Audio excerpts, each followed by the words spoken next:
Umeacha mke kisa nusu kilo ya nyama. Je, ni kweli ama si kweli? Cha kwanza mimi niseme ni kweli. Mimi mwanamke niliyemuoa si mtu ambaye nimetoka naye mkoa mmoja. Nimekutana na mwanamke wa hapa Masasi. Huyo mwanamke kwa kabila wenyewe wanaitwa wa Makonde. Makonde. Lakini cha kushangaza kitu kikubwa kwenye hilo swala la nyama. Maana mtu anaweza kaelewa nyama labda nyama ni vipi. Nyama mimi nilokuwa nimemwacha mke wangu ni nyama ya ng'ombe tu. Nyama ya ng'ombe. Unajua kwa kipindi hichi kwa mikoa ya kusini huku kama Mtwara asilimia nyingi tunategemea bahari.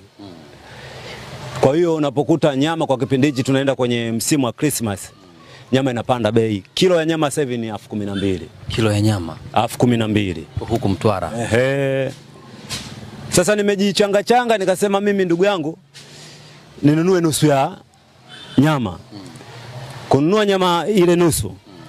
Tumekata, yani wakati anakata nimeshika mimi kashika yeye. Tumekata tumepata vipande 12.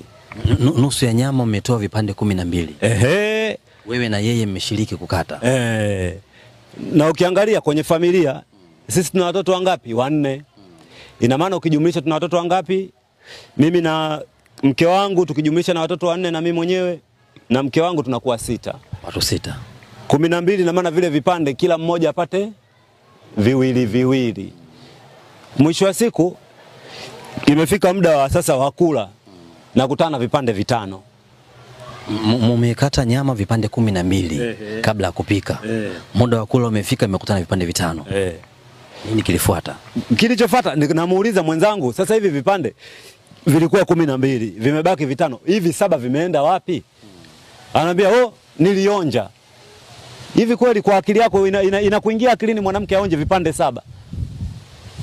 Na kuuliza wewe mtangazaji, vipande 7 mwanamke anaonjaje? Vipande 7 vya nyama vipo anasema alionja.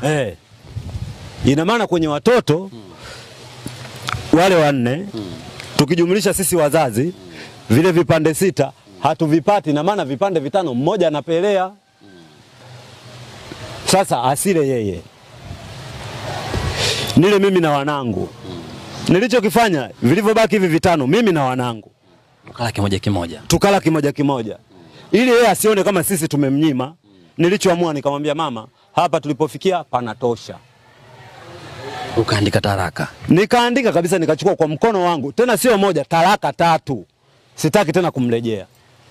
Kisa vipande 7 vya nyama. Si nimekwambia vilikuwa vipande 12 na kutana na kwenye muda wa kula vipande 5. Sasa kwa nini simwache? Kwa sababu sisi tuko watu 6. Vipande 12 tumekadiria sisi kwenye watu 6. Ina maana kila mtu anakula viwili. Lakini vimebaki 5 na 5 na maana kwenye watu 6 hapo tunapata kila mtu kimoja na mmoja anapelea. Sasa yule aliyepelea ndo nikaamua kumtoa kwenye kundi. Maana samaki mmoja akioza si wote wameoza. Sasa mimi sikutaka tu wote tuoze. Yule aliyeoza mmoja nikamtupa pembeni. Tulobaki